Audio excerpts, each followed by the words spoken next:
यूं ही बेसब्र हो जाता हूं मैं, हे प्रभु, भूल जाता हूं कि आपकी कृपा की कोई तारीख नहीं होती।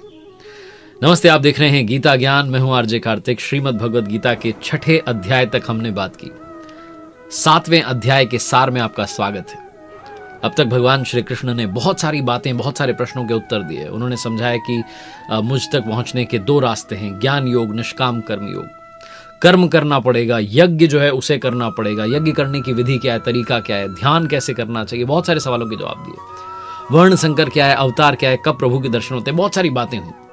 लेकिन 6ठे अध्याय के आखिरी में वो कहते हैं कि मद गते नांतरात्मना, ऐसा योगी जो मुझ में अच्छी प्रकार से स्थित अंतःकरण वाला है, उसे मैं श्रेष्ठ मानता हूं। तो ये अच्छी प्रकार से स्थिति क्या होती है, कहीं कोई कमी ना रह जाए, आप संपूर्ण रूप से जानकारी हासिल कर लें, ये कब होता है। तो वो कहते हैं कि इस अध्याय में, मतलब जब हम आगे बात कर रहे हैं, तो इसमें हम ज्ञान की भी बात करेंगे, विज्ञान की भी बात करेंगे। ज्ञान तो वो है जब आप मोक्ष प्राप्त कर लेते हैं और फिर जब अमृत तत्व की जानकारी मिलती है तो उसे ज्ञान कहते हैं। लेकिन विज्ञान ये है कि वो प्रभु सबके हृदय में एक साथ कैसे काम करते हैं, कैसे सबके हृदय में एक साथ विद्यमान है, ये वो विज्ञान है जिसके बारे में इस अध्याय में भगवान श्री कृष्ण बात करने जा रहे हैं। वो कहते हैं कि जब तुम सब कुछ जान लोगे तो कुछ भी जानने योग्य बचेगा नहीं, शेष नहीं रहेगा। श्री भगवान उवाच मनुष्याणाम सहस्त्रेषु कश्चित् दत्ति सिद्धये यततामपि सिद्धानाम कश्चन माम वेत्ति तत्वतः। हजारों मनुष्यों में से बहुत कम होते हैं जो मुझ तक पहुंचने का प्रयत्न करते हैं, कोशिश करते हैं कि भगवान के दर्शन कर लें। बाकी तो सब भोग विलास में व्यस्त होते हैं। और उन कोशिश करने वालों में से भी, यत्न करने वालों में से भी, प्रयत्न करने वालों में से भी कोई विरला ही होता है, कोई 1 या 2 होते हैं जो मुझ तक पहुंच पाते हैं और साक्षात्कार कर पाते हैं, उस ज्ञान को प्राप्त कर पाते हैं।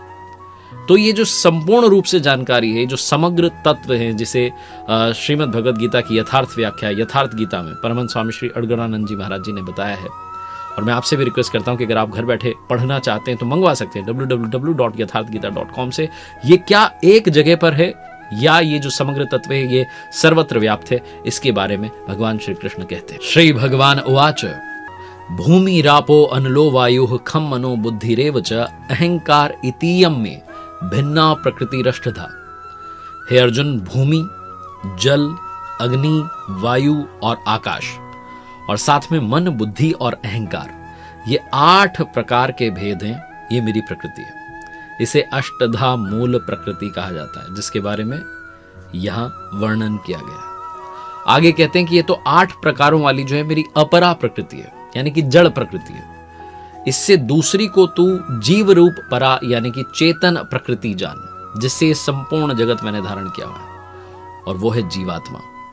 जीवात्मा भी क्योंकि प्रकृति के संबंध में रहती है, इसलिए प्रकृति ही कही जाती है।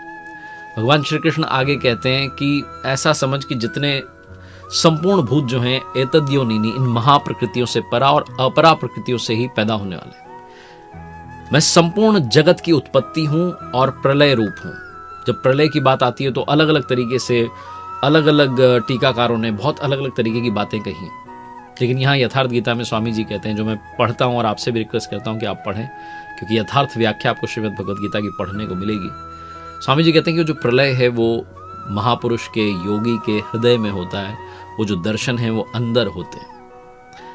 भगवान श्री कृष्ण यहाँ कह रहे हैं कि मैं ही उसकी उत्पत्ति हूं, और जब प्रकृति का पार पा लेता है तो मैं ही महाप्रलय भी हूं, जो कि अनुभव में आता है, ध्यान में आता है। एक छोटी सी कथा है जिसका वर्णन स्वामी जी ने यथार्थ गीता में किया है। भागवत के 12 स्कंद के 8वें और 9वें अध्याय के अनुसार शौनकादि ऋषियों ने सूत जी से पूछा कि मार्कंडेय जी ने महाप्रलय में वट के पत्ते पर भगवान बालमुकुंद जी के दर्शन किए, किंतु वो तो हमारे वंश के थे, हमसे कुछ ही समय पूर्व हुए थे। उनके जन्म के बाद में ना तो कोई प्रलय हुआ है और ना सृष्टि डूबी है, सब कुछ वैसा का वैसा है, यथावत है। तो उन्होंने कैसा प्रलय देखा, इस बात को बताते हुए सूत जी कहते हैं कि मार्कंडेय जी की प्रार्थना से प्रसन्न होकर के, ये सूत जी बता रहे हैं, नर नारायण ने उन्हें दर्शन दिया मार्कंडेय जी को। मार्कंडेय जी ने कहा कि मैं आपकी वो माया देखना चाहता हूं जिससे प्रेरित होकर के जो आत्मा है ये अनंत योनियों का भ्रमण करती है। तो भगवान ने स्वीकार कर लिया। एक दिन जब मार्कंडेय जी मुनि अपने आश्रम में थे और चिंतन में थे, मेडिटेशन में थे, तब उन्हें एक दृश्य दिखाई पड़ा कि चारों ओर से समुद्र जो है उमड़ करके उनके ऊपर आ रहा है। उसमें बड़े बड़े मगरमच्छ छलांगे लगा रहे हैं और उसकी चपेट में ऋषि मार्कंडेय जी भी आ रहे हैं। बाकी सब इधर उधर बचने के लिए भाग रहे थे, वो स्वयं भाग रहे थे। आकाश, सूर्य, पृथ्वी, चंद्रमा, स्वर्ग, ज्योतिर्मंडल सब उसमें डूब गए। इतने में मार्कंडेय जी को, ऋषि मार्कंडेय जी को बरगद का एक पेड़ दिखता है और उसके पत्ते पर एक शिशु दिखाई देता है।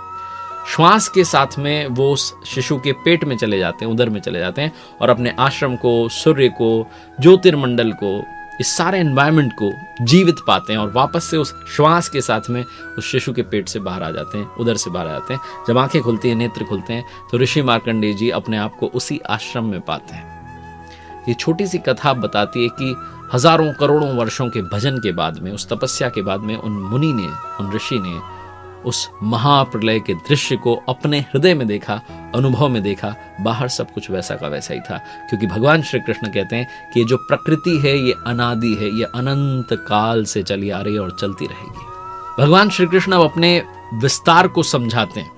श्री भगवान उवाच रसो अहमप्सु कौन्तेय प्रभास्मि शशि सूर्ययो प्रणवः सर्व वेदेषु शब्दः खे पौरुषम नृषु।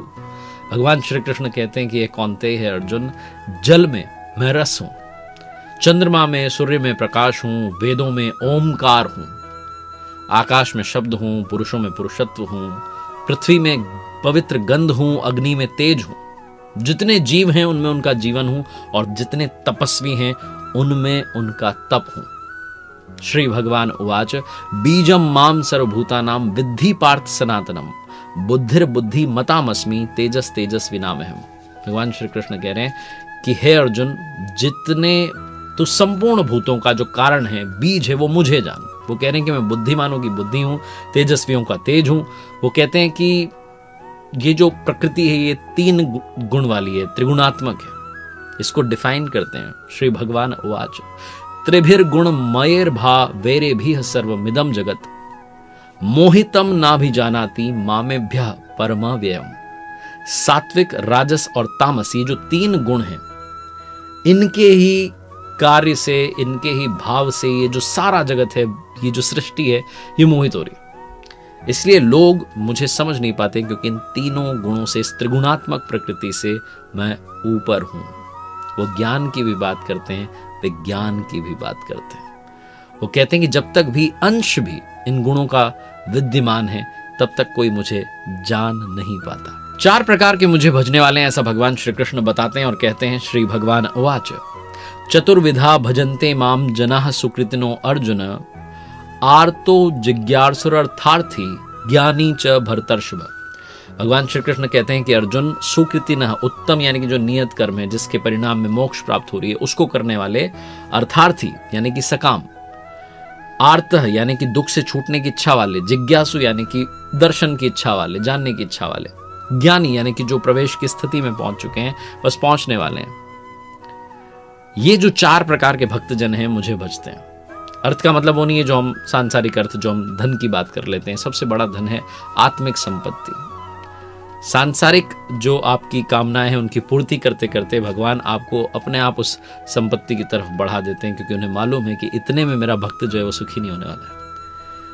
अब जब श्रेय और प्रेय, ये 2 ऐसे शब्द हैं जिनके बारे में बात की गई है। श्रेय और प्रेय, श्रेय यानी कि मुक्ति और प्रेय यानी कि भोग, ये दोनों ही भगवान से मिलते हैं। तो फिर सभी को एकमात्र परमात्मा का भजन करना चाहिए, ध्यान करना चाहिए। फिर भी लोग इधर उधर क्यों भटकते हैं, इस प्रश्न को यहाँ 7वें अध्याय में भगवान श्री कृष्ण लेते हैं और वो स्पष्ट करते हैं कि आप जहां जहां जा रहे हैं वहां वो तो हैं, लेकिन वो तरीका, वो विधि सही नहीं है। श्री भगवान उवाच कामेस्तेस्तेर हृद ज्ञानाः प्रपद्यन्ते अन्य देवताः तम तम नियम मास्थाय प्रकृत्या नेता स्वया। भगवान श्री कृष्ण कह रहे हैं कि कामनाओं ने यानी कि इच्छाओं ने जिनके दिमाग को हर लिया है, हरण कर लिया है, वो मुझसे भिन्न जो बाकी देवता हैं, उनके लिए जो नियम बने हैं, उनकी शरण में चले जाते हैं। ये जो बाकी देवता के बारे में बातें ये पहली बार श्रीमद् भगवद गीता के 7वें अध्याय में अब आई है। वो कहते हैं, श्री भगवान उवाच यो यो याम याम तनुम भक्तः श्रद्धयार्चितुमिच्छति तस्य तस्याचलाम श्रद्धाम तामेव विदधाम्यहम्। वो कह रहे हैं कि जो जो भक्त जिस जिस देवता के स्वरूप को जिस श्रद्धा के साथ में पूजना चाहता है, मैं उसी देवता के प्रति उसकी श्रद्धा को स्थिर कर देता हूं। मैं स्थिर करता हूं क्योंकि देवता नाम की कोई वस्तु होती तो वो स्थिर करती, लेकिन वो कह रहे हैं कि मैं स्थिर करता हूं। आगे कहते हैं श्री भगवान उवाच अंतवंतु फलम तेषाम तद्भवत्यल्पमेधसाम देवान देव यजो यान्ति मद भक्ता यान्ति मामपि। भगवान श्री कृष्ण कहते हैं कि वो जो अल्प बुद्धि वाले हैं, जो इधर उधर भटके हुए हैं, उनका वो जो फल है वो नाशवान है, क्योंकि वो सिर्फ इच्छा लेकर के गए कि ये काम हो जाए, ये वाला काम हो जाए। वो काम होते ही वो जो इच्छा है, वो जो बात है वो खत्म हो जाएगी। वो अनंत काल का सुख नहीं है, वो क्षणिक है, वो टेम्पररी है, मिलेगा और खत्म हो जाएगा। भगवान श्री कृष्ण कहते हैं कि देवताओं को पूजने वाले देवताओं को प्राप्त होते हैं, यानी कि देवता भी नाशवान है। तो कहते हैं कि देवताओं से लेकर के जो जगत है परिवर्तनशील है, मरण धर्म है, लेकिन जो मेरा भक्त है वो मुझे प्राप्त होता है। जो अव्यक्त है, जिसे व्यक्त नहीं किया जा सकता, उस नैष्ठिकिम परम शांति को प्राप्त होता है। भगवान श्री कृष्ण ने तीसरे चैप्टर में कहा था देवी संपद के बारे में कि ये जो यज्ञ है, इससे देवी संपद की उन्नति करो।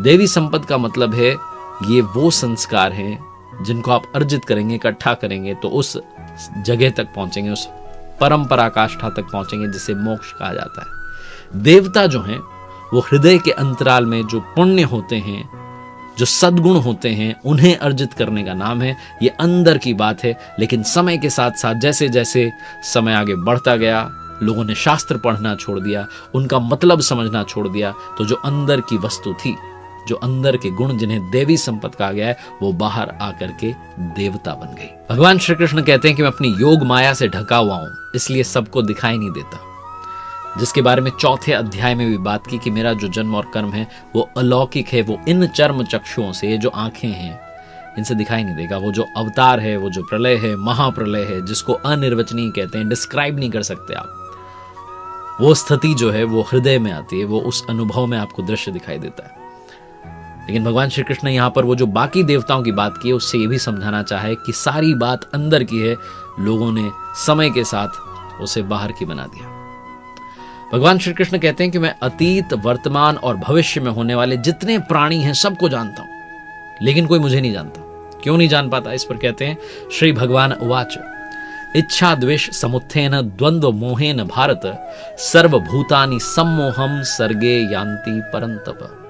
हे अर्जुन, हे भरतवंशी अर्जुन, इच्छा और द्वेष, इस मोह से संसार के जितने मनुष्य प्राणी हैं, नर नारी हैं, सब मोह को प्राप्त हो रहे हैं, इसलिए मुझे नहीं जान पाते। तो क्या कोई जान नहीं पाएगा? इस पर भगवान श्री कृष्ण कहते हैं श्री भगवान उवाच ये शाम त्वंत गतम पापम जनानाम पुण्य कर्मणाम ते द्वंद्व मोह निर्मुक्ता भजन्ते माम दृढ़व्रता। यानी कि जो पुण्य कर्म, जो संस्कृति का इस चक्कर का अंत करने वाला है, जिसका नाम कार्यम कर्म है, जिसको नियत कर्म कहते हैं, जिसे आराधना कहते हैं, मेडिटेशन कहते हैं, योग कहते हैं, ध्यान कहते हैं, अभ्यास कहते हैं, श्वास प्रश्वास का ध्यान कहते हैं, चिंतन कहते हैं, जो ऐसा कर रहे हैं, जिन भक्तों ने अपना पाप नष्ट कर लिया है, वो इन सब मोह माया से मुक्त होकर के अंत में दृढ़ रह करके उसी रास्ते पर टिके रह करके मुझे भजते हैं और मेरी शरण में आकर के इस चक्कर से, जिसे जन्म और मृत्यु का चक्कर कहा जाता है, इससे मुक्ति पाने के लिए प्रयास करते हैं, प्रयत्न करते हैं, और वो जो पुरुष होते हैं उस ब्रह्म को, अध्यात्म को, कर्म को जानते हैं। भगवान श्री कृष्ण आखिरी में जो श्लोक कहने जा रहे हैं, उससे एक नया सवाल पैदा होता है और उस सवाल का जवाब वो 8वें अध्याय में देंगे। श्री भगवान उवाच साधि भूताधिदेवम माम साधि यज्ञम च ये विदुः प्रयाण काले अपि च माम ते विदुर युक्त चेतसः। जो पुरुष अधिभूत, अधिदेव और अधियज्ञ सहित मुझे जानते हैं, मुझ में समाहित चित्त वाले वो जो पुरुष हैं, वो अंत काल में भी मुझको ही जानते हैं। वो मुझ में स्थिर रहते हैं और मुझे ही प्राप्त करते हैं। अब ये जो सवाल हैं, अधिभूत, अधिदेव, अधियज्ञ, ये क्या हैं? इनके बारे में भगवान श्री कृष्ण 8वें अध्याय में बताने जा रहे हैं। 7वें अध्याय का नाम है ज्ञान विज्ञान योगो नाम सप्तमो अध्याय।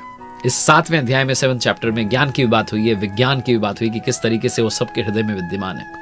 बहुत सारे सवाल जो कि आखिरी में छोड़ दिए हैं, उन सारे सवालों के जवाबों की प्रतीक्षा कीजिए। 8वें अध्याय में सब सवालों के जवाब मिलेंगे। देखते रहिए मेरे साथ गीता ज्ञान, ये नई सीरीज जहां हर बुधवार सुबह 9:30 बजे एक प्रयास है आप तक गीता का सार पहुंचाने का, श्रीमद् भगवद गीता के अलग अलग अध्यायों के सार को आप तक समझाने का, पहुंचाने का। गीता जी अगर आप घर बैठे पढ़ना चाहते हैं तो श्रीमद् भगवद गीता की यथार्थ व्याख्या, जो कि आप फ्री में ऑर्डर कर सकते हैं www.यथार्थगीता.com से। परमहंस स्वामी श्री अड़गड़ानंद जी महाराज जी ने ये यथार्थ गीता लिखी है और इसे पढ़ने के बाद जितनी शंकाएं हैं, जितने आपके सवाल हैं, सबके समाधान आपको मिल जाएंगे। देखते रहिए गीता ज्ञान, हर बुधवार सुबह 9:30 बजे। प्रभु कृपा बनी रहे। जय श्री कृष्ण।